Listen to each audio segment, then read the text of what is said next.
My name is Elena Harper. I collapse into my favorite worn leather armchair, kicking off my steel-toed work boots and flexing my aching toes. The full restoration of the old Whitaker mansion has claimed every waking hour: rotted subflooring, crumbling horsehair plaster, a century-old oak staircase that splintered and fought me at every turn. My shoulders and back throb with that deep, honest ache that only meaningful labor delivers. My phone vibrates on the low coffee table. At first I ignore it, reaching instead for the glass of Pinot Noir I poured earlier. The deep red catches the final amber streaks of sunset pouring through the tall craftsman windows of my Denver bungalow. The phone insists, buzz, buzz, buzz.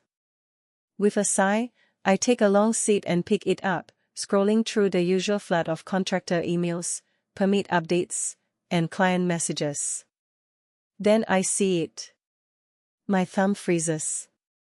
A photo of my younger sister, Sofia, wrapped in shimmering ivory silk, her face radiant under a gossamer veil.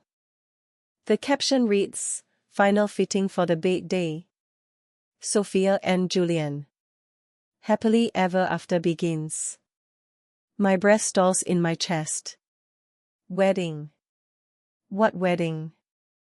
I swipe desperately through my feed. Images pour in. My cousin Lauren displaying pale lavender bridesmaid gowns. My aunt Carla pinning swatches of blush peonies and eucalyptus. My mother's manicured hands cradling thick cream invitations with gold foil edges, an invitation I never received. I tap the most recent post. Comments roll endlessly beneath it. Can't wait to celebrate with you next month. Venue is pure magic. So blessed to share your special day.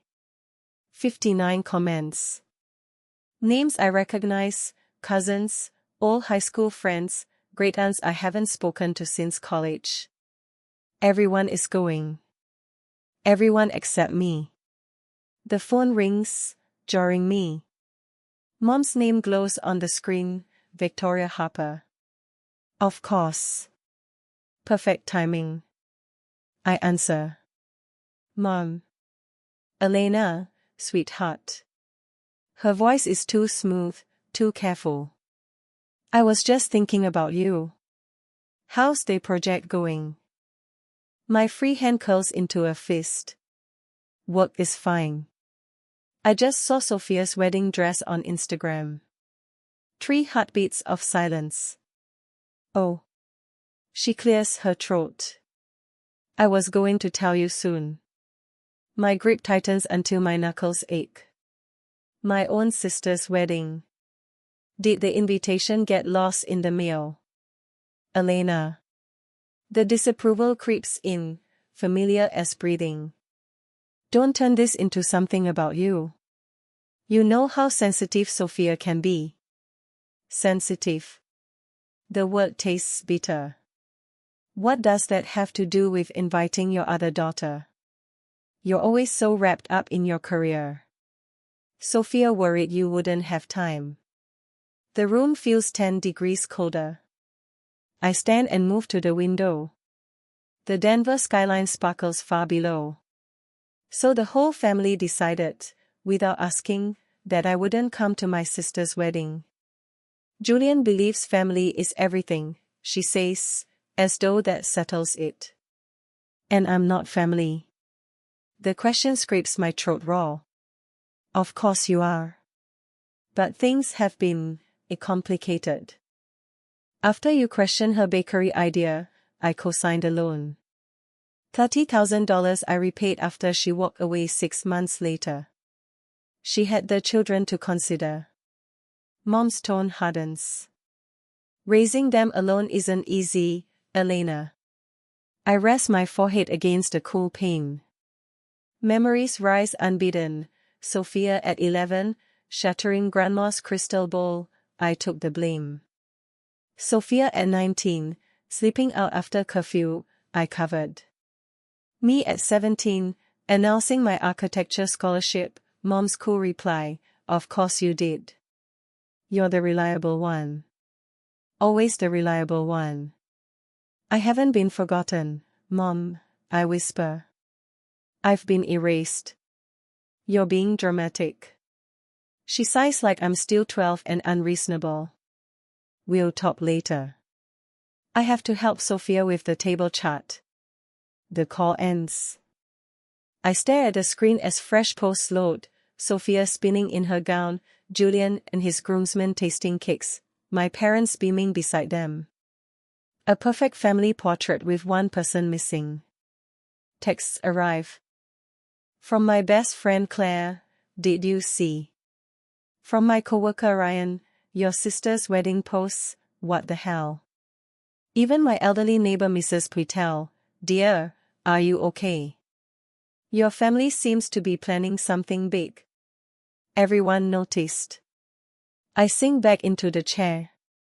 35 years of being the fixer, the cosigner, the emergency contact, the midnight listener, and this is the reward.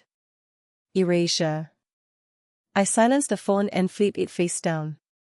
Outside, the mountains west of the city glow copper in the dying light. Beyond them sits Boulder, where my parents still live in the old Victorian we grew up in. Where Sofia moved back with her 2 kids after her ex left. Where they're planning a wedding that doesn't include me. Something cool and deliberate settles in my chest. This time, I whisper to the empty room, I won't repair what they shattered. I open Instagram again. One by one, with calm precision, I unfollow Sofia. Then mom. Then dad. Then cousins. Each tap feels like laying down a weight I've carried far too long. This isn't revenge. It's a boundary. The last sunlight fades. My living room slips into shadow. I don't switch on lamps. I sit in the quiet dark, feeling lighter than I have in decades. For the first time, I'm not racing to mend the family's broken pieces. The silence tastes like freedom. My tires crunch over the gravel drive of my parents' Victorian in Boulder. Morning sun fractures through the stained glass transom, scattering ruby and gold across the porch. The house still stands proud against the flat irons, gingerbread trim, white eaves, every detail as familiar as my own hands. I grip the wheel until my knuckles peel. 3 days since the Instagram discovery. 3 days of dodged calls, everyone except mom, whose voicemails have grown theatrical. Dad appears in the garage doorway. Victor Harper, always hiding in projects. Today is his vintage '69 Camaro, half disassembled since I was 15. He straightens when he sees my SUV, wiping grease on a rag that's more oil than fabric. His eyes flick toward the house, then back to me. No wave. I kill the engine and step into the warm June air. Dad. Ellie. He nods, retreating deeper into the garage shadows. Your mother's inside. Of course she is. And of course he won't stand with her for this. Some patterns never break. The screen door groans as I enter. Cinnamon and fresh coffee wrap around me, mom's emotional shield. She appears in the kitchen archway, face composed into practiced worry. Elena. I was about to call you. Victoria Harper, master of convenient timing. Coffee. I bake your favorite sour cream cake. I don't want coffee. I stay in the entry, hands in pockets. I want to know why I wasn't invited to Sofia's wedding. Her smile flickers, then resets. Honey, it's complicated. You've been so consumed with work, don't. The word cuts clean through her excuse. That's not a reason. She busies herself at the coffee maker, buying time. Sofia was afraid you wouldn't approve of Julian. You can be intimidating. Intimidating. Heat climbs my neck. Because I asked basic questions when she introduced him after 3 weeks. Julian values family deeply, she says, setting mugs down with unsteady hands. And you've always been so independent. The garage door opens. Dad shuffles in, eyes on the floorboards. Don't make this harder than it needs to be, he mutters. Harder for who? My voice rises. For Sofia. For Julian. For you too, who've spent decades making excuses for her. Mom's eyes glisten with rehearsed tears. That's not fair. Fair. The word erupts. Was it fair when I co-signed $30,000 for her bakery? The money I repaid after she abandoned it. While she posted beach photos from Maui. She had Mia and Noah to think about, Dad says, finally meeting my eyes. After Ryan left 5 years ago. The bakery collapsed last year. I stepped closer. I've been making payments while she rebuilt her life on everyone else's dime. Single motherhood is brutal, Mom whispers. Julian is her fresh start. He has a solid career in medical sales. Stability. So she found her ticket out. And now I'm the embarrassment. Silence confirms what I already suspected. Julian doesn't want me there. I laugh, harsh, hollow. A man who's known her 7 months gets to decide who cares about family. Please understand, Mom reaches for me. This wedding is everything to Sofia. After the bakery. After Ryan left her with the kids. Mia and Noah deserve a stable home, Dad adds. Always the children as shields. 9-year-old Mia and 7-year-old Noah wheeled out to justify every poor choice Sofia makes. And what about me? I ask quietly. What do I deserve after repaying her debts, babysitting every weekend she dated, listening to her sob about Ryan at 3 a.m. for months? You're stronger, Mom says, as if it's praise. You've always been the responsible one. The responsible one. The family bank. The free counselor. The on-call sitter. Never the sister worth inviting. I turn toward the door, suddenly exhausted. Their expectations feel heavier than the hand-hewn beams I hoisted yesterday. Elena, please, Mom follows. We're family. I pause at the threshold. Is that what we are? Dad steps forward. Where are you going? Away from here. Simple. Final. If Sofia wants a perfect day, she can have it without me. I leave them in the doorway, faces slack with confusion, as if they never imagined I wouldn't absorb the damage this time. 20 minutes later I slide into a booth at the Copper Coin, the cafe where Claire manages the morning shift. She spots me and brings a flat white without asking, sliding in across from me. That bad? She asks, reading my face. Worse. I wrap my hands around the warm ceramic. Julian doesn't think I value family. That's why I wasn't invited. Claire snorts. The guy who's known your sister 5 minutes gets to gatekeep family. Apparently. She glances around, then slides her phone across. Speaking of Julian, photos from last night at the Lantern Lounge. Julian's arm around a brunette who isn't Sofia.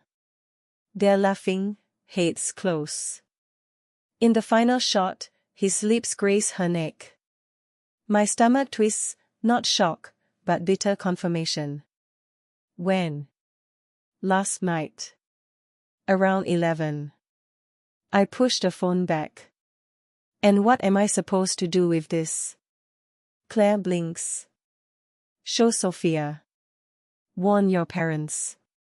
Stop her from marrying a cheater. The old Elena would have raced over, absorbed Sofia's anger when the truth stung. No. The word feels strange but right. I'm not doing that. Elena, This time, the truth can reveal itself. I sip the cooling coffee. I'm not invited, remember. It's not my place. Claire studies me. This isn't like you. Maybe it should be. The certainty settles, guilt-free. I've spent decades cleaning up Sofia's disasters. Look where it landed me, erased from her wedding. So let Julian be Julian, I say. Let Sofia choose. I'm done being the safety net. And if she marries him anyway, then she marries him. The words sting less than expected. I can't save someone who refuses rescue. For the first time, I don't sprint to avert family disaster. Inaction sits heavy, but beneath it runs relief. I pour another glass of Pinot Noir and settle into the window seat. Denver glitters below. My phone lies face down, deliberately quiet. 3 weeks have passed since the discovery. Today is the wedding at Crestwood Manor, an old money estate dripping with exclusivity. According to Claire's updates, Mom spent months draping white garden roses and gold ribbon through the historic halls. 160 guests. Local society pages buzzing about Julian Hayes, rising in biotech, and my sister, the eternal damsel. I resist checking social media for the 12th time. What would it accomplish? Instead, I open my battered copy of Preservation Principles. Work always grounds me. The phone rattles. Again. Again. Persistent. I set the book aside and pick it up. 29 notifications in 6 minutes. I swipe. A shaky video fills the screen, footage from Crestwood's ballroom. Roses everywhere. Guests frozen against the walls. In the center, Sofia and Julian. My sister's mascara rivers down her cheeks. She clutches her ruined gown, screaming. Julian looms, tuxedo jacket open, tie crooked, face twisted. You knew I was seeing someone, he roars. You set me up. Sofia shoves him. Everyone knew. You weren't subtle. His hand flies. Open palm cracks across her cheek. The sound echoes. Gasps ripple through the room. The camera jolts. Oh my God, I whisper, fingers to my lips. The clip ends. Messages flood in. Claire, are you watching? Ryan, your sister's wedding is exploding on Insta. Mrs. Betrayal, your family is on Channel 7. I open the news app. Breaking, society wedding ends in assault. Alternate angle shows Mom's horrified expression, dad lunging forward before being held back. The anchor, police responded to Crestwood Manor tonight after groom Julian Hayes allegedly struck bride Sofia Harper amid accusations of infidelity. I toss the phone aside. My pulse thunders. A small, dark part of me feels grim vindication. But it drowns quickly in real worry for Sofia. No matter our history, seeing her hit on what should have been her happiest day knots my stomach. I refill my glass and wait. At 11:52 p.m. Mom calls. I let it ring 4 times, steadying myself, then answer. Mom. Sobbing bursts through. Elena, your sister's hurt. Please come. The old script rises, I'll be right there. I'll fix it. But memory stops me, scrolling wedding photos I was never meant to see, years of cleaning messes, money still unpaid. I wasn't invited, Mom, I say quietly. Showing up now would only complicate things. Silence stretches. I hear her breath hitch. She needs you, she whispers. She always needed you. No, I correct gently. She needed Julian. Needed security, status, the fairy tale. What she needed from me was my absence. That's not fair. I know. Neither was excluding me. More silence.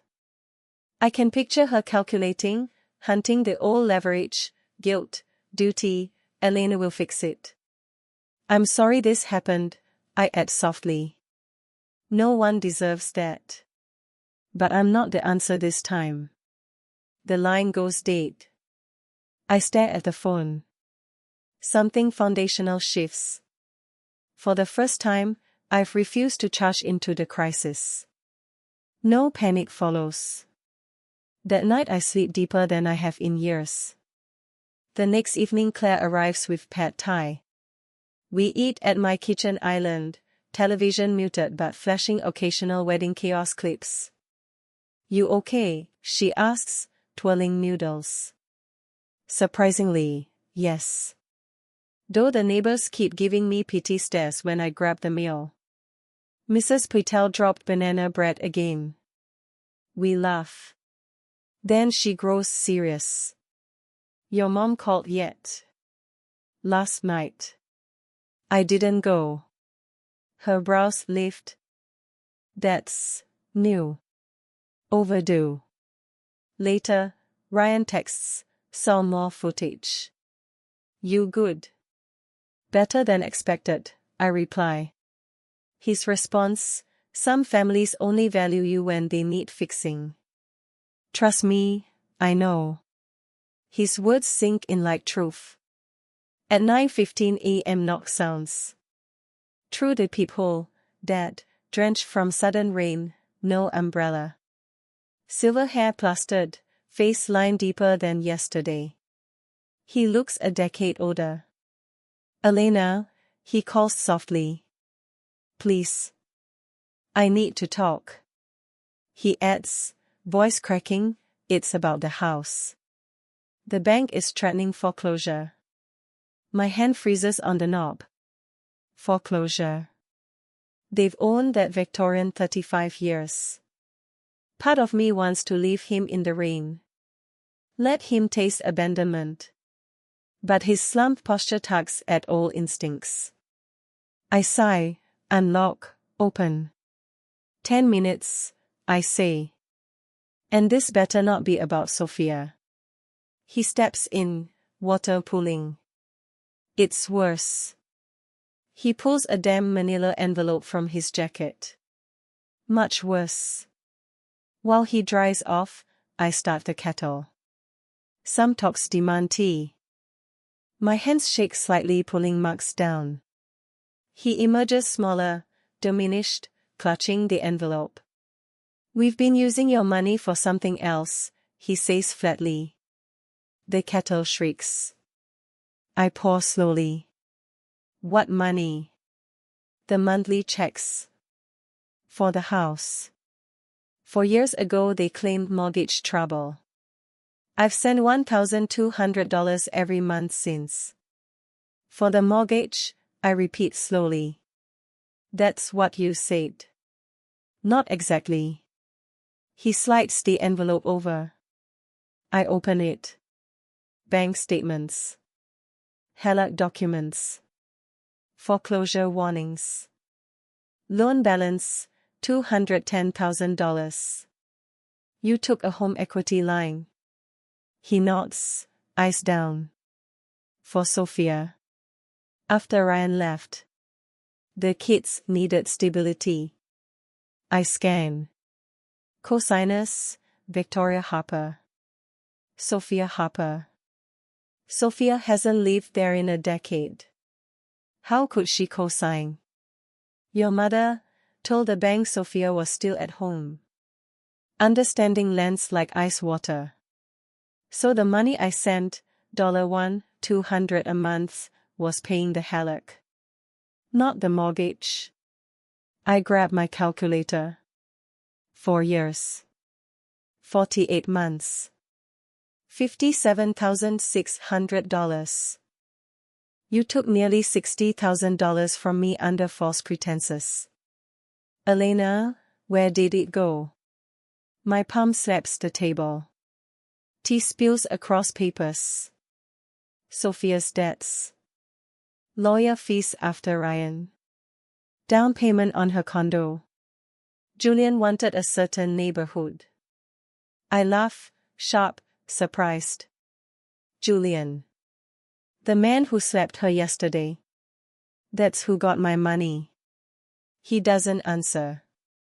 Answer enough. I walk to my office, return with phone and camera. Begin photographing every page. What are you doing? Documenting fraud.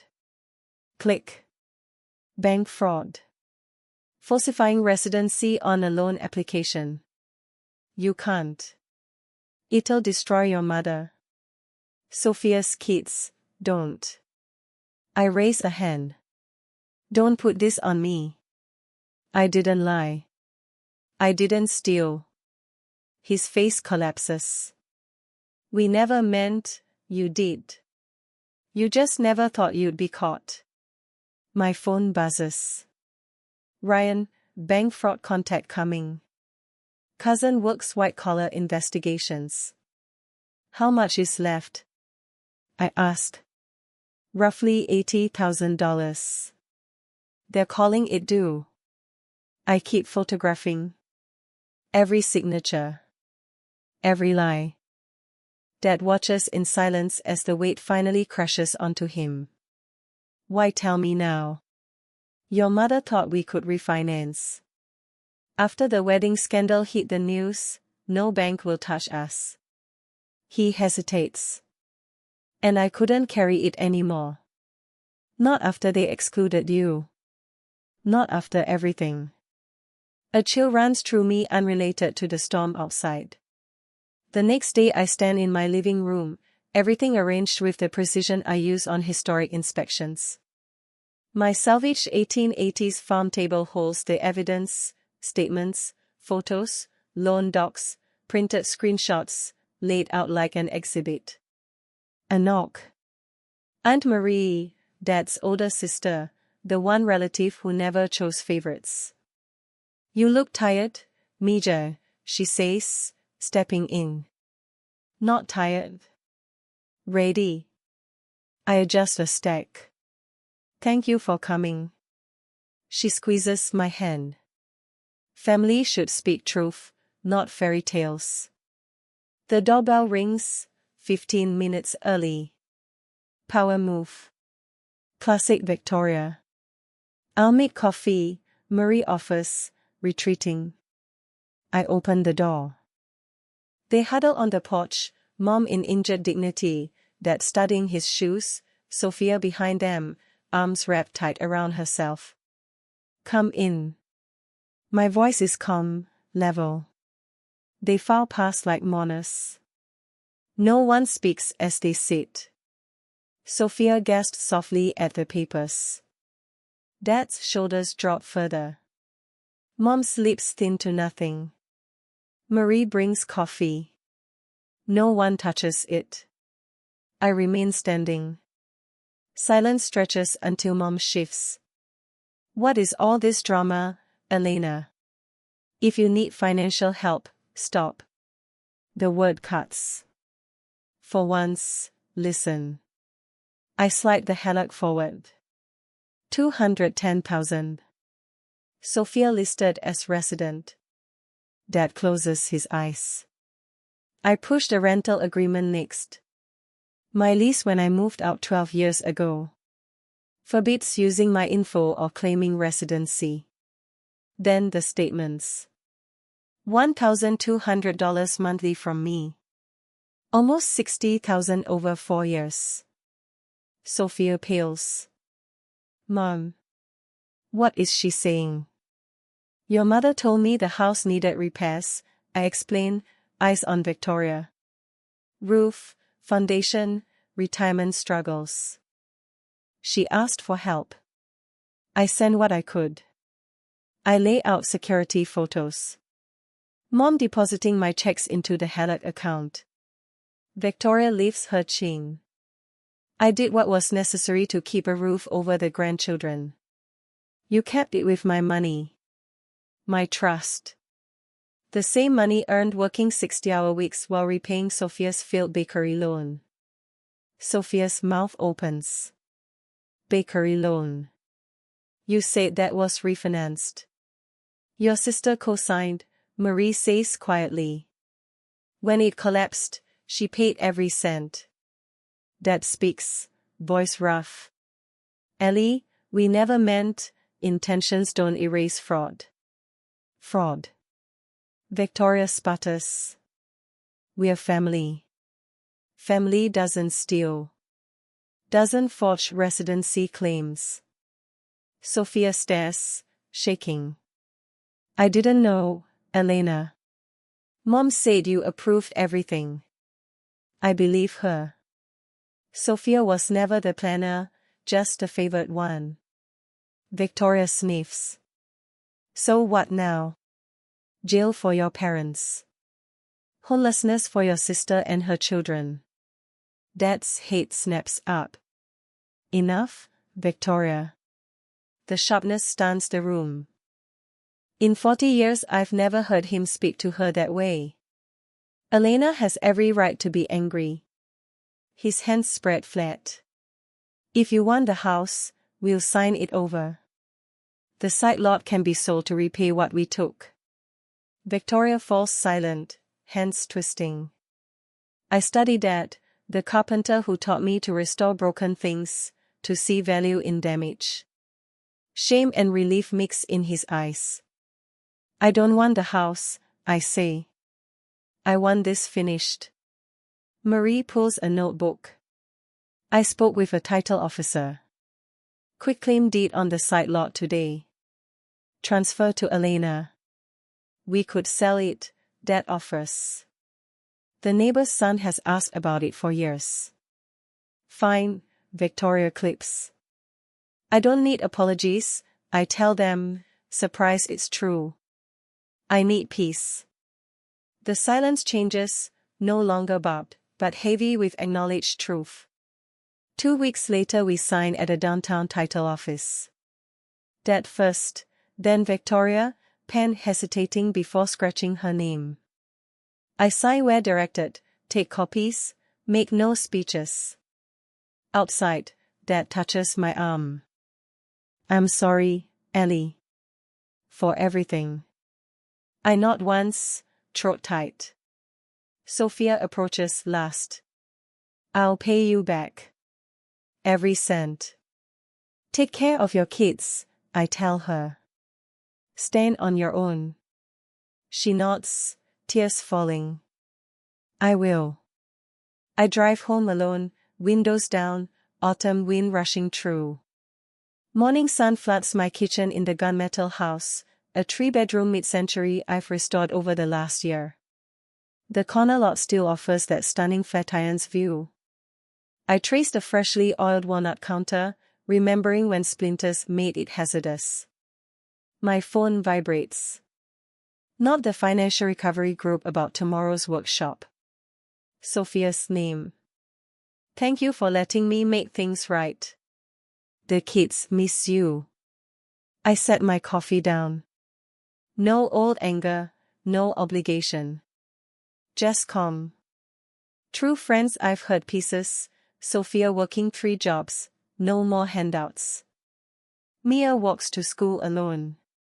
Noah plays Little League. I reply, free Saturday afternoon if you want to bring them. Her answer is instant, just me first. We need to talk. I add, 2 o'clock. I have plans at 4. Boundaries feel ordinary now. Saturday brings soft rain. Sofia's small hatchback pulls up, missing hubcap, dented door. No more borrowed luxury. She stands on the porch clutching a wooden box, knuckles white. Rain beats in her undyed hair. You look different, I say, stepping aside. 3 jobs will do that. A faint smile. No time for color when you're scrubbing offices at night. I lead her to the island. 2 mugs of tea. No wine. No pretense. This is for you. She sets the box down. I open it. Grandpa's gold pocket watch, tarnished, ticking strongly when I wind it. The one heirloom neither of us got. The one I'd quietly wanted. How did you know? You mentioned it once. When we were teens. I watched a second hand move. Maybe time doesn't erase mistakes. But it shows you when to stop repeating them. We sit in quiet as rain drums the windows. Not forced. Just two women facing buried truths. What did you do with the sidelot money? She asks. I meet her eyes. I didn't keep it. Open college accounts for Mia and Noah. Her eyes widen. After everything we did. I'm done rescuing adults, I say. But kids deserve a chance. She leaves an hour later. No hug. No holiday promises. But something realigns, like a fracture finally set. That evening I sit on the porch swing, sunset gilding the mountains. Journal open on my lap. One line, the softest revenge is peace. No bitterness rises as I close the book. No urge to balance scales. Just certainty. In that stillness, I am finally free.